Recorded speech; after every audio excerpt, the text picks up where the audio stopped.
Now, in a project cost management, a knowledge area which deals with the money.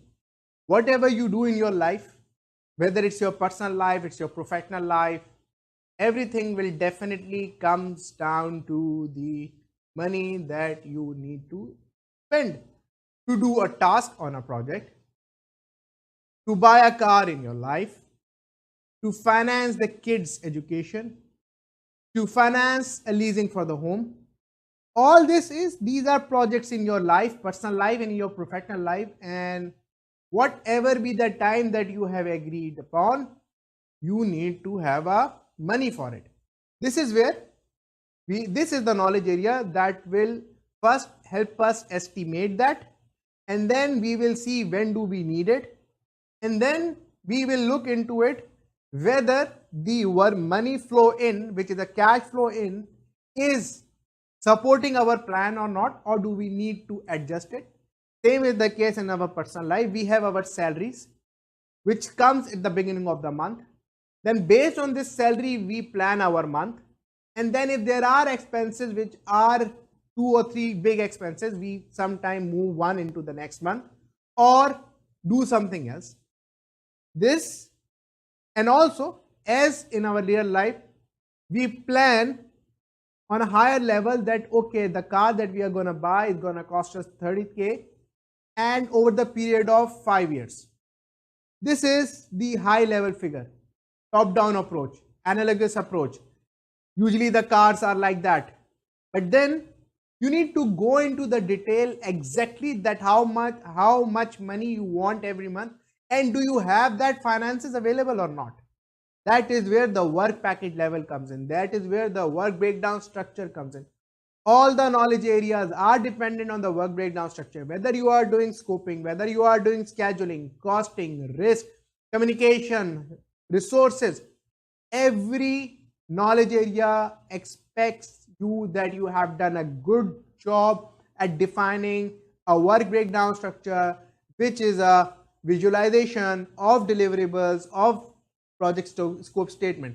So all the deliverables that you need to deliver, all the work that you are supposed to do on the project is part of the work breakdown structure. So if you have done a good work breakdown structure job, then you can take the work package level. When you are into a costing, you are talking about scheduling, you are talking about duration, you are talking about what kind of resources that you would be requiring.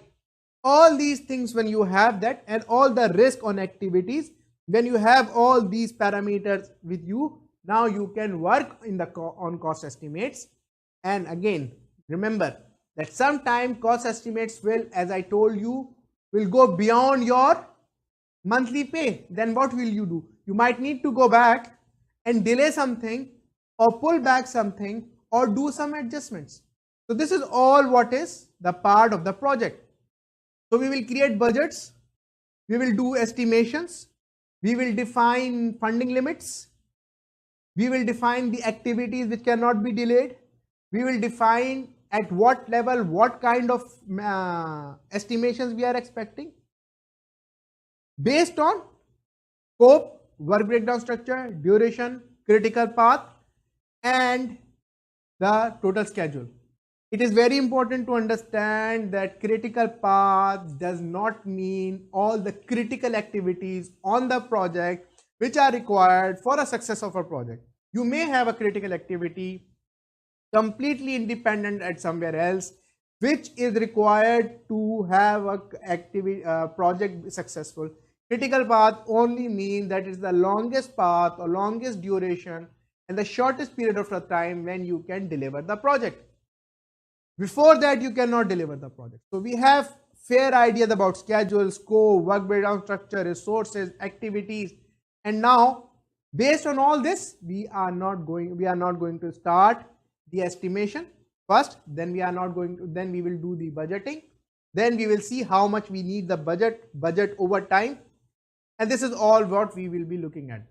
First, we will plan how should we do it, what is our variances, why should we have those variances, then what are the templates that we would be using, and then we will make sure that when the execution is happening, people, the team, the resources, the stakeholders that are working, they are following our plan, and if there are trends which are of dangerous nature, or the trends which are showing us that we are going to go beyond our budgets, forecasts, then we need to take some corrective actions, preventive actions. Here we will also do the reserves analysis, contingencies plans, known, unknown, unknown, unknown, management reserves. So this is the general introduction for project cost management. We'll meet you in the next session. Thank you very much.